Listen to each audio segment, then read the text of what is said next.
Coach, what have your impressions of Brad Smith so far this week, and what's the visa situation? Is he good to play yet? Yeah. Yes, it was out in the press. He is eligible to play, and he's looked good on the bigger fields. He's looked good. He's a good athlete, so happy to include him in the mix for playing. How receptive is he to your style of coaching?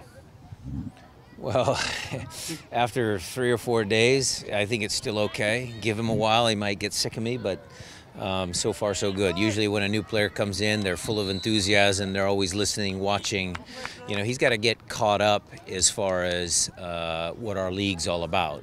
So our Tom Childs, our video guy, has given him specific clips about players obviously for Dallas, but then league-wide, get him to, watch a couple MLS games, stuff like that, so he can be prepared. Earlier in the week, Garth called him a left-sided player. What have you seen from his versatility, being able to play a lineup as well? Well, he's very fast. His crossing of the ball is very good. Those are two key components. But look, he's obviously a talented player. Most of that comes from up here. He's got 19 caps with the Australian national team. He's played in the EPL. I know his games haven't been much, but he's been training at a very, very high level, so his soccer IQ is good. How's the team looking mentally as they head into this big game this weekend? Good.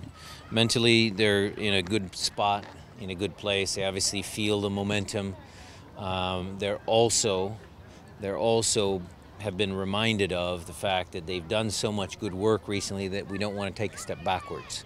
So we have to make sure that we do everything mentally and physically to prepare for a good Dallas team.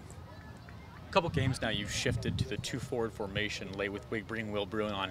What do you like about being able to make that shift in the second half? Is there a thought to start off with a 2-forward formation at the start of a game? We're still tinkering. I mean, obviously we've gotten results, so it's hard to change the lineup when you're getting a string of results. But always in the back of our minds, what is our secondary formation? How do we line up? Home or away, all those things. We ask ourselves those questions on a weekly basis. What does Dallas do that you very much have to take note of?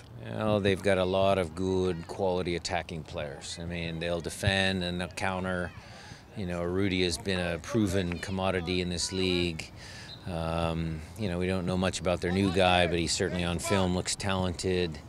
Barrios has had a little bit of a resurgence. They've got a good squad. They've got a really good squad. Can you talk about the front office and their ability to bring a player in and get him all the paperwork done on time? I mean, that was really fast. What does that say about the front office and the people that are working to give you the players that you need? I think everybody hears about Chris and Garth. Those are the two guys that get a lot of the press about the scouting and the actual signing of the documents to get the player signed. But Grant Clark, our team admin, we have some very good attorneys that work for us. Gene Ramirez also helps. They get all the forms done. They have to do all the pushing of all the paperwork that needs to be done, get it to the lawyers in New York. They have their connections that helps the process speed along, but it is complicated, and a lot of the guys behind the scenes put a lot of hours into that. Seems to be rare for this point in the season. Just looking at training the last few days, you've had bodies out here, choices. How has that been, and how's the competition been in practice, knowing that you've got a number of people here? It's raised the level. Since we got Raul in, since we got guys healthy, the level of training has been very high.